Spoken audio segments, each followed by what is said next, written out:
بسم اللہ الرحمن الرحیم۔ قاف والقرآن المجید، یہ قاف حروف مقطعات میں سے ہے۔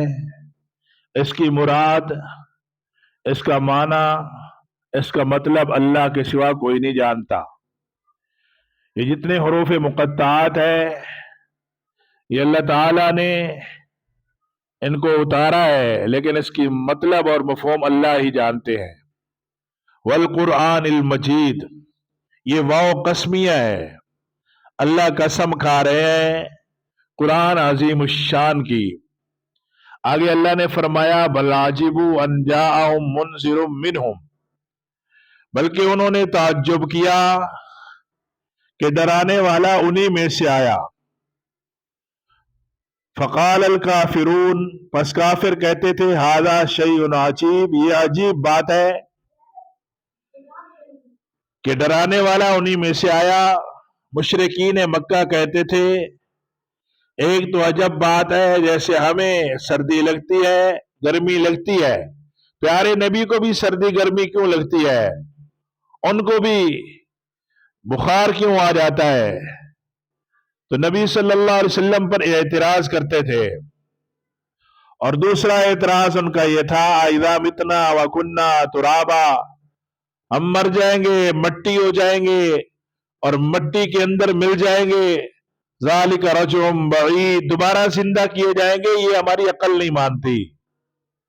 اللہ نے جواب دیا قد علمنا ما تنقص الارض منہم، کہ میرے علم میں ہے، مٹی نے جو کچھ کم کیا تمہارے جسموں میں سے وہ میرے علم میں ہے۔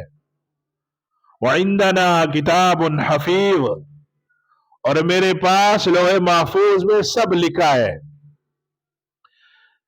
کہ جس کی مٹی نے جسموں کو جیسے کھایا یا کیڑوں نے کھایا، مکوڑوں نے کھایا، ان کیڑوں مکوڑوں کو دوسرے بڑے کیڑوں مکوڑوں نے کھایا، اللہ تعالیٰ کے علم میں ہے۔ وعندنا کتاب حفیظ، اللہ کے پاس محفوظ کتاب میں ہے۔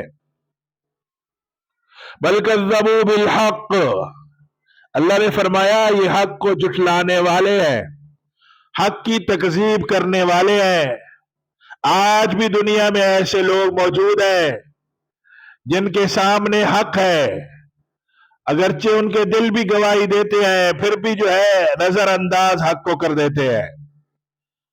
پیارے نبی کو مشرکین دیکھ رہے تھے، چاند کے دو ٹکڑے ہو رہے ہیں، درخت چلتے ہوئے آ رہے ہیں، اور جو ہے کھجوروں کے تنے اکٹھے ہو رہے ہیں، درخت اکٹھے ہو رہے ہیں پیارے نبی علیہ السلام کے لیے۔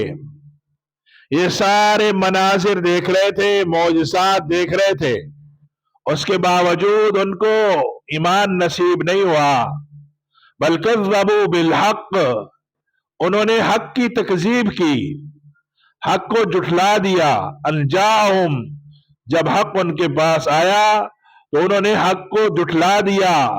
تو میرے بھائیوں، جب حق بات سامنے آ جائے پھر آدمی کو حق بات ماننا چاہیے اور حق والوں کے ساتھ رہنا چاہیے اور حق والوں کے پیچھے چلنا چاہیے۔ ایسا نہ ہو کہ غیروں کے ساتھ رہیں گے تو فرمایا جو جس کے ساتھ رہے گا قیامت والے دن وہ انہی کے ساتھ اٹھایا جائے گا۔ میں اور آپ حق والوں کے ساتھ رہیں، اللہ پاک سمجھ عمل کی توفیق دے۔